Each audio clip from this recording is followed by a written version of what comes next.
लीजिए हे चौबे या सगळ्या गोष्टी आहेत. मुस्लिम असेल, हिंदू असेल, इसाई असेल, कुणी असेल, तुमच्या RSSचा एजेंडा काय? मागं उभा राहा. जरा साईडला हो.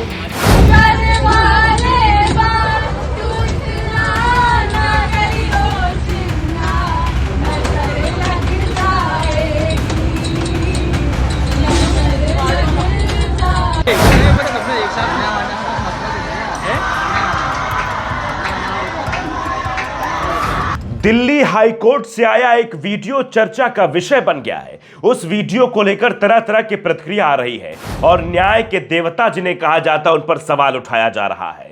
आप जानते हैं न्यायपालिका पर सबको भरोसा होता है, लेकिन जज साहब अगर ऐसा कुछ करते हुए नजर आएंगे तो जनता सवाल पूछेगी. आज अब उसी पर बात करेंगे कि इस वीडियो के वायरल होने के बाद लोगों की किस तरह की प्रतिक्रिया आ रही है. साथ ही साथ सवाल पूछेंगे कि आखिरकार एक जज के पास नोटों का अंबार मिला, उसका क्या हुआ, उसके बाद कोई कार्रवाई हुई ना हुई, यह भी सवाल है. साथ ही साथ हम बात करेंगे आरएसएस के उस कृत्य की जिसने एक नौजवान को निगल लिया और जिसके बाद अब पूरे देश में आरएसएस को बैन करने की भी मांग उठ रही है. कहां से आरएसएस को लेकर क्या कुछ खबर आ रही है उस पर भी बातचीत करेंगे. बरेली में कैसे मुसलमानों को फिर से निशाना बनाया जा रहा है इस पर भी आपको हम तस्वीर दिखाएंगे और चीजें बताएंगे, और बताएंगे देश में कैसे मुसलमानों के प्रति नैरेटिव फैलाने के लिए मंदिरों पर हमला होता है और बाद में इसको मुसलमानों से संबद्ध कर दिया जाता है, यह भी हम आपको बताएंगे. नमस्कार, आपके साथ मैं हूं आदित्य कुमार और आप देख रहे हैं the live TV. The live TV, सच सबसे आगे. सबसे पहले बात उस वायरल वीडियो की जो वायरल वीडियो चर्चा का विषय बना हुआ है. यह वायरल वीडियो जरा पहले आप भी देखिए और आप देखने के बाद यह अंदाजा लगाइए कि आखिरकार जज के चैम्बर में यह हो क्या रहा है और इस पर सवाल है. फिलहाल मैं एक बात यह भी कह देना चाहता हूं कि द लाइव टीवी इस वीडियो की पुष्टि नहीं करता, लेकिन जिस तरीके से वीडियो आया है और वीडियो पर लोगों का रिएक्शंस आ रहा है वो अपने आप में बड़ा सवाल खड़ा करता है. आप देख सकते हैं एक एक करके मैं आपको वीडियो दिखाऊंगा, उसके बाद मैं दिखाऊंगा कि आखिरकार आरएसएस का क्या हाल है, उस पर भी चर्चा करें. लेकिन पहले हम जरा वीडियो पर बात कर लेते हैं. वीडियो देखिए जरा. वीडियो में साफ दिखाई दे रहे जज साहब है, उनके सामने एक महिला खड़ी हुई है और महिला को अपनी तरफ घसीटते हुए ये क्या हो रहा है. अब देखिए विशाल ज्योतिदेव ने लिखा है अदालत ऑनलाइन है लेकिन जज साहब भूल गए कि वो लाइव है. डिजिटल इंडिया में आपका स्वागत है. डिजिटल इंडिया था, जज साहब शायद ये भूल गए थे कि जिस वक्त ये सब वो कर रहे हैं उस वक्त कैमरा ऑन था और कैमरा जब ऑन था तो वो चीज़ें सब बाहर जा रही थी, यानी सबको दिखाई दे रही थी. सूर्योदय नाम के एक्स यूज़र वो लिखते हैं दिल्ली दिल है बना डाला जज साहब ने, हाई को हाई ही रहने दो, कोर्ट को कोठा बनाने का प्रयास करते हुए. इस तरीके से भी लोग लिख रहे हैं. लोगों का रिएक्शन हम नहीं कह रहे हैं, न द लाइव टीवी ये बात कह रहा है, ये लोग जो लिख रहे हैं वो हम आपको बता रहे हैं. जज साहब के नोटों के बंडल के बाद नए जज साहब का चुंबन, अब समझ में राइट टू प्राइवेसी का जजमेंट इसलिए आया था एकांतता के अधिकार में छेड़छाड़ मत करना, लेकिन हो गया तो हो गया. ये सवाल लोग उठा रहे हैं कि एक जज साहब के पास जब नोटों का बंडल आया था उसका क्या हुआ और ये जज साहब जिनका ये वीडियो सामने आया है इन पर क्या होगा. लोग ये भी सवाल पूछ रहे हैं. सुहानी तिवारी लिखती हैं अब समझ में आया कि ऐसे फैसले क्यों आते हैं. स्तन पकड़ना, उसके पजामे का नाड़ा तोड़ना, खींच कर लेके जाना, इसे रेप या रेप की कोशिश का अपराध नहीं माना जा सकता क्योंकि जज साहब खुद वही कर रहे हैं. लोग देखिए ये महिला है जो सवाल उठा रहे हैं कि लोग वही ये सब करते हुए नजर आ रहे हैं. आप देखिए कि हमने इस पर एक पोस्ट किया था 7 मई 2025 को. यह खबर है कैश कांड. जस्टिस यशवंत वर्मा के घर पर बहुत सारा कैश मिला था, इसकी पुष्टि हुई. 3 सदस्यीय जांच कमेटी ने इसके रिपोर्ट में इसका खुलासा किया है. मामले में सीजीआई जस्टिस संजीव खन्ना ने जस्टिस यशवंत वर्मा से 2 दिन में इस रिपोर्ट पर उनका जवाब मांगा है, लेकिन अभी तक कुछ नहीं हो रहा, वो तैनात है. क्रांति कुमार लिखते हैं कि दिल्ली हाई कोर्ट के जज जस्टिस यशवंत वर्मा के सरकारी बंगले में आग लग गई. वर्मा जी दिल्ली से बाहर थे, उनके परिवार वालों ने आग बुझाने के लिए फायर ब्रिगेड को बुलाया. मामला हाई कोर्ट के जज का घर था तो बड़ी संख्या में पुलिस बल भी आई. आग बुझाने के बाद सुरक्षा की दृष्टि से घर की जांच हुई तो एक पूरा कमरा नोटों से भरा हुआ मिला.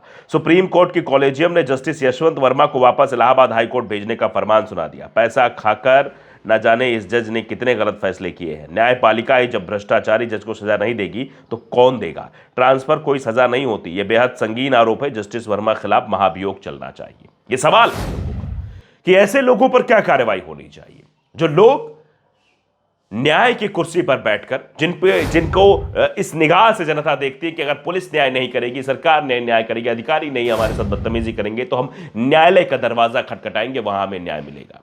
लेकिन जज साहब क्या कर रहे हैं? जज साहब उस कुर्सी की गरिमा को भूल चुके हैं, उसकी मर्यादा को भूल चुके हैं और इस तरीके से कृत्य करते हुए नजर आ रहे हैं। कोई पैसा कमा रहा है, हाय पैसा, तो कोई इस तरीके से अपनी इज्जत नीलाम कर रहा है, या समझ लीजिए महिलाओं के प्रति सम्मान की भावना कैसे रह जाएगी, और ये तमाम बड़े सवाल हैं। अब बात कर लेते हैं आरएसएस की। आरएसएस के कांड की वजह से किस तरीके से एक मासूम ही कह सकते हैं, उसने अपनी जान गंवा दी और उसके बाद अब जगह जगह प्रदर्शन होने लगे हैं। कई जगह से तस्वीरें सामने आई। आनंदू अजी जो लड़का था, उसके साथ केरल में क्या हुआ, उसने सीधे तौर पर वो जाहिर किया और बताया कि यौन शोषण उसके साथ शाखाओं में होता था। अब इन शाखाओं को बैन करने की मांग लगातार उठने लगी है। देखिए, इंडियन यूथ कांग्रेस ने एक वीडियो साझा किया है कि आरएसएस शाखाओं में केरल के आनंदू अजी के साथ हुए अत्याचार को अब दबाया नहीं जा सकता। महाराष्ट्र एवं मुंबई युवा कांग्रेस साथियों ने जबरदस्त विरोध प्रदर्शन कर आरएसएस पर बैन लगाने की आवाज बुलंद कर दी है।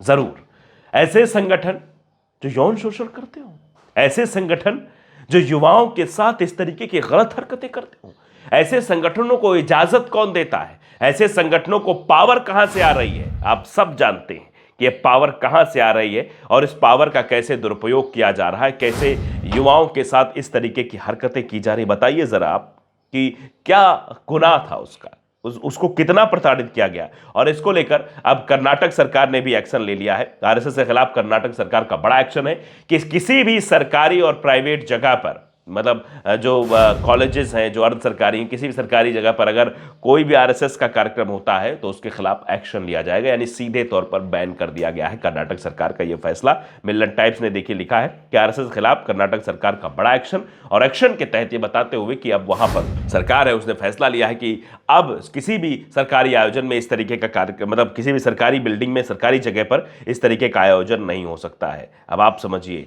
सवाल बहुत बड़े हैं। अब देखिए आरएसएस किस तरीके से नैरेटिव फैलाता है, किस तरीके से राष्ट्रीय स्वयंसेवक संघ के लोग जो है इस तरीके से मीटिंग्स करते हैं और मीटिंग के बाद उन मीटिंगों में क्या होता है, ये अपने आप में बड़ा सवाल है। अब देखिए, ये नंदू हिंदू लिखते हैं, महाराज संघ के जन्मस्थान से जन संघ से जुड़ने कहो तो अंबेडकर प्रेमी पहुंच जाएंगे। मिशनरी अगर हिंदू को ईसाई बनाने आते हैं तो इनकी बोलती बंद हो जाएगी। ये सब एक जो देश में एक नैरेटिव फैलाने की कोशिश है। इस वीडियो के देख लीजिए, आदमी आरएसएस के बारे में क्या बोल रहा है। कार्रवाई कीजिए, देवेंद्र फडणवीस जी, इस शख्स के खिलाफ कार्रवाई की जाएगी, इस तरीके की आवाज़ उठाई जा रही है। लेकिन अब ये कोई क्यों नहीं कह रहा है कि आरएसएस के खिलाफ कार्रवाई होनी चाहिए? वो आरएसएस जो इस तरीके का कांड करता हुआ नजर आ रहा है, जिस पर यौन शोषण के आरोप लग रहे हैं, उस पर कार्रवाई क्यों नहीं? ये अपने आप में बड़ा सवाल है। इस तरीके से तमाम तरीके से जो है लोग सवाल उठा रहे हैं कि बताइए, अजीत के साथ जो हुआ वो किसी और के साथ ना हो, किसी और युवा के साथ ना हो, इसलिए आरएसएस पर तो बैन लगना चाहिए। इस तरीके से लोग अब आवाज उठाना शुरू कर चुके हैं। देखिए, एक और वीडियो मध्य प्रदेश से आया है, जरा इस पर भी बात कर लेते हैं। वीडियो जरा आप देखिए कि ये पुजारी का चोला ओढ़े व्यक्ति कैसे चाय के ठेले के लिए कैसे एक युवती के साथ बदतमीजी कर रहा है, मारपीट कर रहा है। जरा पहले आप वीडियो देखिए, फिर आगे बात करेंगे। देखिए वीडियो।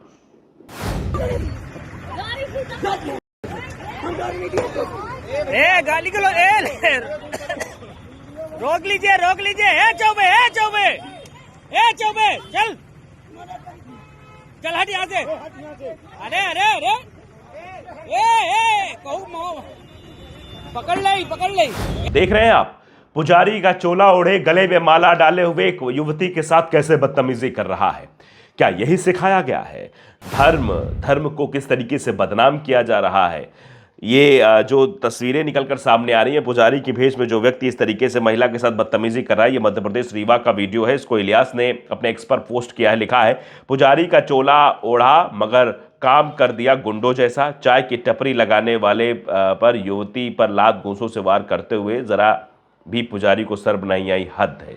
लोग ये सवाल कहने लगे कि हद है भाई। बताइए, पुजारी को 1% भी शर्म नहीं आई जो इस तरीके से चीज़ें करते हुए नजर आ रहे हैं, इस तरीके से बवाल करते, इनके ऊपर कोई कार्रवाई नहीं होगी। लेकिन अगर कोई नमाज अदा कर ले, कोई कुछ कर ले, तो उस पर कार्रवाई हो जाएगी। और एक तस्वीर आई है, जरा ये देख लीजिए, मेट्रो की तस्वीर है ये।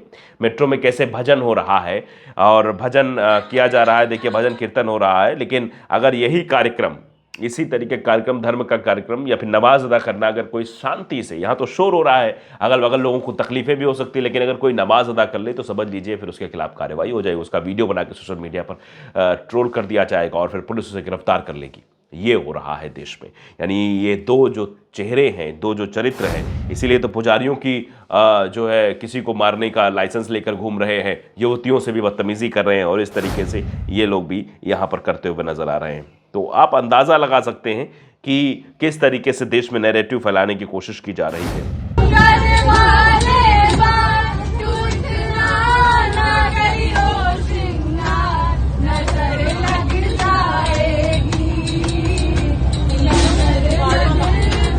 उसके बाद मैं एक वीडियो और आपको दिखाना चाहता हूं। ये वीडियो जरा देखिए, ये विदिशा का है, मध्य प्रदेश का ही वीडियो है कि नशे की हालत में जीवन सिंह बघेल नाम का एक शख्स है जो जाकर मंदिर में तोड़फोड़ करता है और वहां से चला जाता है। अगर ये वीडियो ना बन पाया होता तो शायद सुबह उठते ही ये फैला दिया जाता कि मुसलमानों ने यहाँ पर आकर इस तरीके से किया, मुसलमानों के खिलाफ एक जो है वो बना दिया जाता कि देखो मुसलमान मंदिर तोड़ रहे हैं, जबकि ये वीडियो सामने आ गया, जबकि इसका फोटो और वीडियो ये सामने आ गया है। देखिए, इसको लिखा है इलियास ने कि नशे की हालत में जीवन सिंह बघेल ने दुर्गा मंदिर में तोड़फोड़ की। वो हथौड़ा लेकर आया था और मंदिर की छत पर रखी फर्सियां तोड़कर कुएं में फेंक दी। देवी की मूर्ति को भी नुकसान पहुंचाया गया। पिछले 1 महीने से वो नशे में मंदिर में अंडे, मुर्गे, अवशेष, शराब फेंकता था। लोगों ने कई बार समझाने की कोशिश की। फिलहाल पुलिस ने जीवन सिंह बघेल को गिरफ्तार करके जेल भेज दिया है। जीवन सिंह बघेल यानी हिंदू था। अगर ये कोई मुसलमान होता या फिर ये ना पकड़ जाता तो ये मुसलमानों के खिलाफ ये फैला दिया जाता कि देखिए ये क्या हो रहा है, ऐसा चीज़ें की जा रही हैं। आप जानते ही हैं कि बरेली में क्या ही हो रहा है।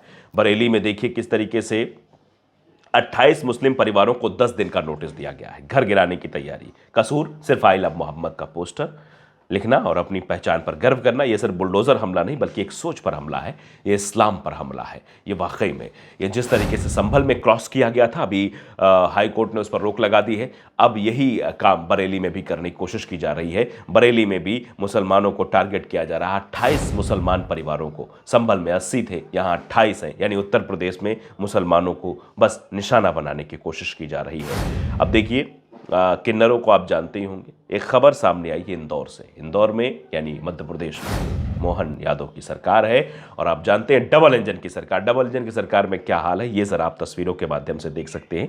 यहाँ पर लगभग 30 किन्नरों ने एक साथ जहर पी लिया और सरकार पर आरोप लगाया है। आईपी सिंह ने इसको एक्स पर पोस्ट किया, लिखा है इनके श्राप से तो भगवान भी नहीं बच पाए थे, मोदी सरकार क्या चीज़ है। कि किन्नरों का जो श्राप लगता है, वो कहते हैं कि किन्नरों का आशीर्वाद और श्राप बहुत लगता है। इंदौर में 30 किन्नरों ने एक साथ जहर पिया, कई की हालत गंभीर। बीजेपी सरकार के उत्पीड़न से विवश होकर उन्होंने ऐसा कदम उठाया। मोदी सरकार को नरक में भी जगह नहीं मिलेगी, ऐसा लिखा जा रहा है आईपी सिंह के द्वारा। सवाल यह है कि आखिरकार किन्नरों के साथ ज्यादती क्यों उनके साथ ज्यादती की जा रही, क्यों उनको जहर खाना पड़ा सरकार से परेशान होकर, ये सवाल बनता है और ये हम भी पूछना चाहते हैं। दरअसल आप जान ही रहे हैं कि आजकल न्यायपालिका कैसी हो गई है। न्यायपालिका पर सवाल है कि जज साहब के पास पैसा मिलता है फिर भी उनके ऊपर कार्रवाई नहीं, ट्रांसफ़र हो जाता है। और ये वीडियो अभी जो सामने आया है, जिस वीडियो में वो अश्लील हरकतें करते हुए नजर आ रहे थे, उस पर क्या कार्रवाई होगी, ये तमाम सवाल हैं जो बने हुए हैं। नमस्कार। द लाइव टीवी, सच सबसे आगे।